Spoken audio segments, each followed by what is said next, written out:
Hello Daily Drafters, and welcome to the continuation of the Kamigawa Neon Dynasty Archetype Skeleton set review. Here at Daily Draft, we do things a little differently when it comes to set review season.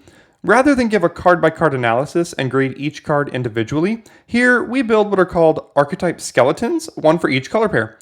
This isn't a concept that I came up with on my own. In fact, it was a common way to provide set review content before card-by-card reviews became more popular. But here at Daily Draft, we'd like to bring them back as I really do think that they can be a valuable resource for determining what each of the 10 color pairs might look like prior to your first drafts of the set. Now, obviously, we won't get everything correct, and these skeletons should be used for the first few drafts of the set for you.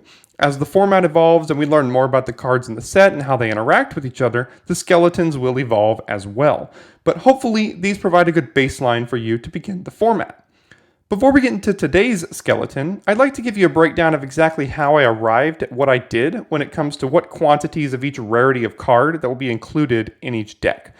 I went ahead and collected data from each of the 46 Crimson Vow drafts on the channel when it comes to how many mythics, rares, uncommons, and commons each deck had, and I took an average for each rarity.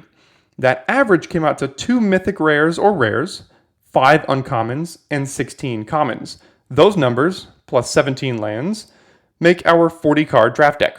In addition, I will allow 4 commons to be a 2-of inclusion if I deem necessary, bringing the total to 8 1-of commons and 4 2-of commons. Don't worry, it'll all make sense as we get going. Lastly, I'd like to give a special shout out and thank you to all those in the subscriber community for choosing to spend a part of your day here with me. And for those of you that aren't subscribed yet, go ahead and click that red subscribe button attached to this video. Remember, it's absolutely free, doesn't cost you a dime, and you'll then be able to stay updated all through preview season and into draft season for Kamigawa Neon Dynasty. With that out of the way, let's dive into our skeleton for the day. Today's video will be covering red-black, starting with the red-black signpost uncommon Oni-Cult Anvil, which is a black and a red for an artifact at uncommon. It says whenever one or more artifacts you control leave the battlefield during your turn, create a 1/1 colorless construct artifact creature token. This ability triggers only once each turn, and you can tap it to sacrifice an artifact, and Oni-Cult Anvil deals 1 damage to each opponent and you gain 1 life. So the black-red deck in this particular format cares about sacrifice. It cares about sacrificing artifacts more specifically.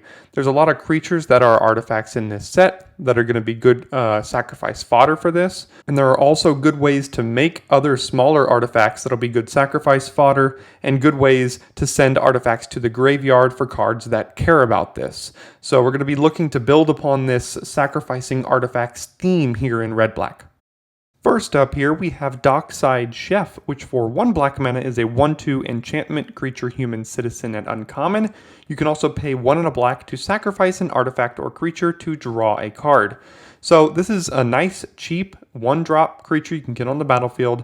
It's an enchantment for cards that care about that, but it's another way to use some of those expendable artifacts that you have laying around and get value out of them. 2 mana, draw a card to sacrifice an artifact is not so bad. You'll notice that we'll have 2 copies of Undercity Scavenger in this deck later, which can create treasure tokens. It's one of the only ways that common and uncommon to create expendable artifacts. This will be a great way to turn those treasures into cards if you can find an access to a Dockside Chef or 2.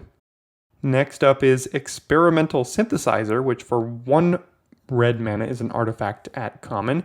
It says when Experimental Synthesizer enters or leaves the battlefield, exile the top card of your library. Until end of turn, you may play that card. And for 2 and a red, you can sacrifice it to create a 2/2 white samurai creature token with vigilance and activate only as a sorcery. So this is an interesting take on card advantage in red. You're not going to want to play this on turn 1, because if you do, you're going to lose out on the ETB effect of being able to play something. And also note that in the turn that you do play this, you'll want to play this before you play your land in the event that you flip a land off of the ETB effect. That way you can play it. Another thing to note is that if you sacrifice this in any other way other than paying the 3 mana ability attached to this card, you will not get the 2/2 white samurai. So there's a lot going on with this card, but in the end of the day, it could be a 1 mana draw 2/2 creature that needs an extra 2 in a 2 and a red to get going to make sure you can sacrifice it. It's got a lot of upside, and I think if there's a deck for it, it's going to be this one, and maybe the blue-red deck if you can fit it in. Next up is Kumano faces Kakkazan, which for 1 red mana is an enchantment saga at uncommon. First chapter says, Kumano faces Kakkazan deals 1 damage to each opponent and each planeswalker they control. Second chapter says, when you cast your next creature spell this turn, that creature enters the battlefield with an additional +1/+1 counter on it. And then third chapter exiles this saga and returns it to the battlefield as Etching of Kumano, which is a 2/2 enchantment creature human shaman that has haste, and also says, if a creature dealt damage this turn by a source you controlled would die, exile it instead. This is a lot for 1 mana. It doesn't do a ton. The first chapter basically just deals the damage to them, and maybe you get lucky and they have a planeswalker around, but that really doesn't matter in Limited. It just pings them for 1. The second chapter allows you to have the next creature you cast that turn enter with an additional +1/+1 counter, which is big deal. Both of those things for 1 mana is pretty good. And then you end up with a 2/2 with a minor little static ability on there. And the 2/2 also has haste if it has the ability to attack on turn 3, let's say, if you play this on turn 1. All that for 1 mana means it's a card I'm willing to play in a lot of red decks, and I'll start it here in red-black. Next up is Voltage Surge, which for 1 red mana is an instant at common. It says as an additional cost to cast this spell, you may sacrifice an artifact. And if you do, it deals 4 damage to a creature. If you do not, it deals 2 damage to a creature. You've heard me talk about this all week. It's premium removal. You're going to play as many copies as you can get. In this deck and in the blue-red deck, it's going to fit very, very well because you're going to have expendable artifacts that you're willing to sacrifice to get that extra 4 damage if you need to. And even if you can't, still 2 damage to a target creature or planeswalker for 1 mana is a great deal. Go ahead and slam as many of these in there as you can. Next up is Kami's Flare, which for 1 and a red is an instant at common. It deals 3 damage to target creature or planeswalker, and it deals 2 damage to that permanent's controller if you controlled a modified creature. Same thing as Voltage Surge. It's a great removal spell. It comps to Abrade the last set. There's always one of these in each set. 1 and a red deals 3 damage to something. This one comes with additional upside. You'll slam as many of these in there as you can get as well. Next up is Lethal Exploit, which for 1 and a black is an instant at common. Target creature gets -2/-2 until end of turn. It gets an additional -1/-1 until end of turn for each modified creature you controlled as you cast this spell. Red-black is known for removal, and we're just going to keep putting a lot of removal in this deck. You know, I think red-black is going to play out pretty aggressively because a lot of these removal spells you've already seen literally 3 in a row that are very cheap and very efficient at getting creatures off the battlefield. And if you've got creatures that can follow these up and start attacking them, these cheap removal spells are going to do very, very well. Now, the thing with Lethal Exploit is it's not even near as good as Kami's Flare. I would take 5 Kami's Flares before I put the first Lethal Exploit in my deck, but sometimes you don't necessarily get the choice to take the Kami's Flare. That's why I went ahead and included a copy of Lethal Exploit here.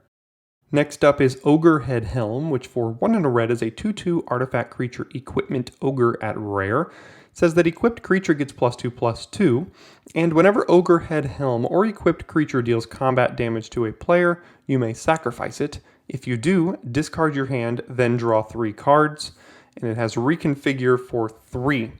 So it's a 2-mana 2/2 that has a pretty good connect ability when it hits, or you can pay 3 to put it on something, and if you put this on something, give it +2/+2, there's a pretty good chance that's going to be able to get in that turn, and you're really going to want to make sure you do that when you're low on cards. This goes in a very, very aggressive deck, but again, I'm predicting black-red to be a pretty aggressive deck. This is the first rare I'll go ahead and throw in here to help us lean in that aggressive direction.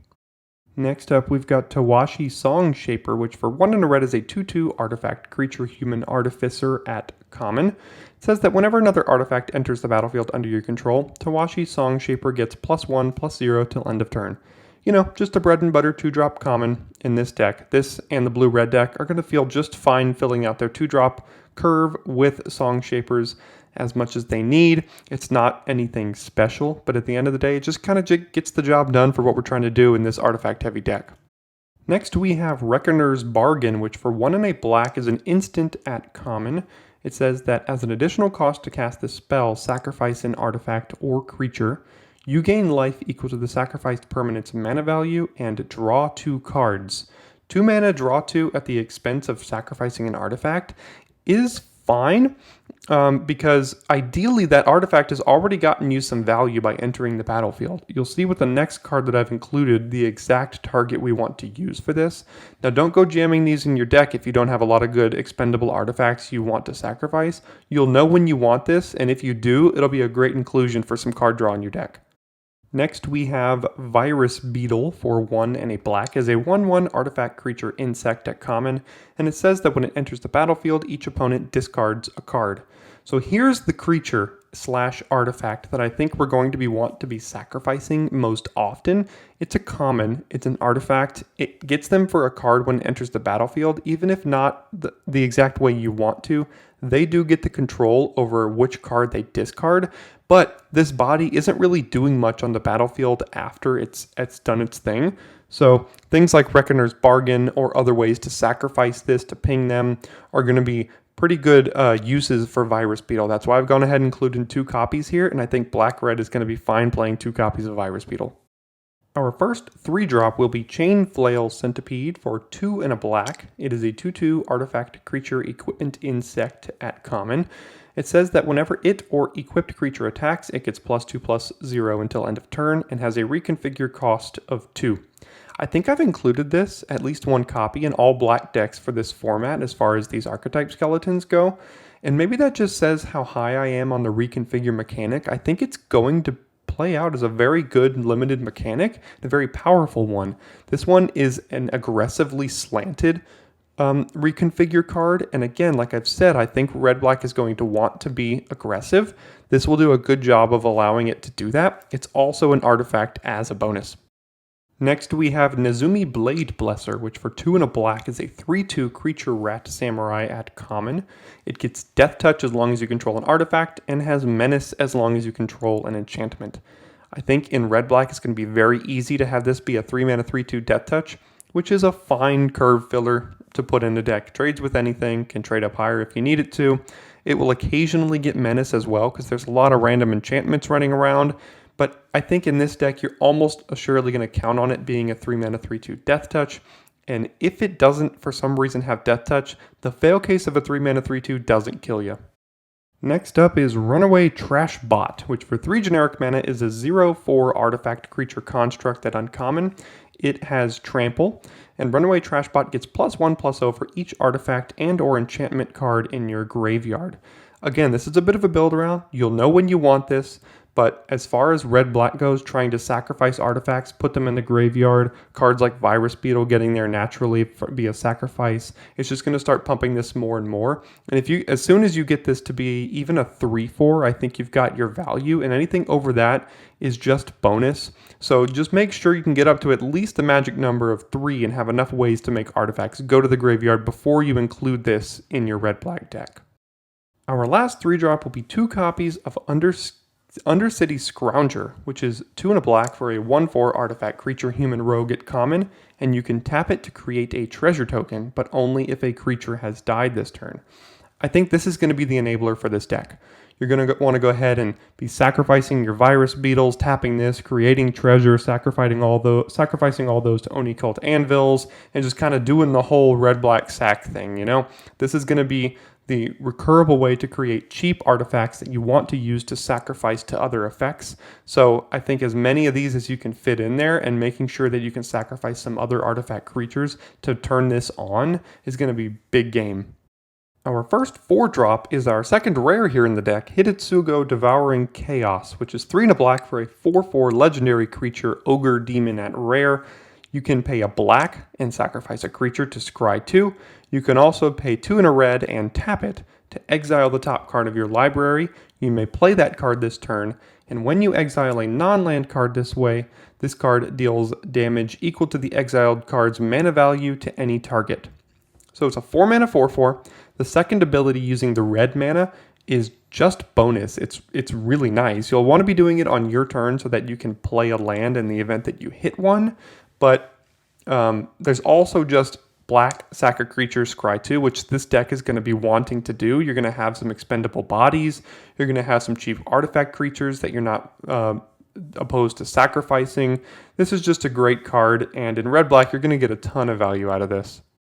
Next up is Scrapyard Steelbreaker for 3 and a red. It is a 3/4 artifact creature human warrior at common. You can also pay 1 generic mana and sacrifice another artifact to give it +2/+1 until end of turn. So this is an artifact itself, not particularly one you want to be sacrificing, but like I mentioned in the last video where I included this, I believe it was blue-red because blue-red cares a lot about artifacts. If you attack with this and you have good attacks, they pretty much are forced to block if they are at even remotely low life total. If they're in the single digits, this is going to threaten lethal, and if they're tapped out, they're going to have to chump this or like triple block it to try to put something in the way. It's going to become a real problem if you have a lot of artifacts, so be sure to put one of these at the top of your curve in most artifact-heavy decks to start the format out. Next up is Twinshot Sniper for 3 and a red. It is a 2/3 artifact creature goblin archer at uncommon. It has reach, and when it enters the battlefield, it deals 2 damage to any target. You can also channel it for 1 and a red, where you discard it, and then if you do that, it deals 2 damage to any target as well. This has made the cut for every single red deck I put here. It is one of the best red uncommons in the set. It's going to pull you into red, in blue-red, and red-black specifically. It's going to be outstanding. It's a great card. Just throw it in every red deck. Can't go wrong. And our last card for red-black is Twisted Embrace. 2 and 2 black mana for an enchantment aura at common. Enchant artifact or creature you control. When Twisted Embrace enters the battlefield, destroy target creature or planeswalker an opponent controls. And as long as enchanted permanent is a creature, it gets +1/+1. Red-black is known for removal. This is great removal. It's top end. It has risks because you have to target a creature you control, but it comes with upside of giving that creature +1/+1. So you're obviously going to go ahead and include this in the decks. You'll notice that the curve for this deck stops here at 4. That's because I do believe this deck's going to be pretty aggressive. I did make this deck with 23 non-land playables. It's very possible you want to go to 24 and run 16 lands. You'll have to decide for yourself as the format goes on. I hope this video is helpful in your preparation for Kamigawa Neon Dynasty. Be sure to stick around for the final video in this series, Green-White, which will be hitting the channel at 3 p.m. Eastern Time later today. Check out the Neon Dynasty Archetype Skeleton playlist as well to find all of the skeletons in this series in one location. If you enjoyed this content, feel free to give it a like and share it with a friend or two, as there's a decent chance someone else might like it as well. If you're already subscribed to the channel, thanks for being here today, and if you're not, go ahead and click that subscribe button to stay on top of preview season and have access to consistent, high-quality drafts as soon as the set launches on Arena. Looks like that'll do it for this video. I'll see you for the next one.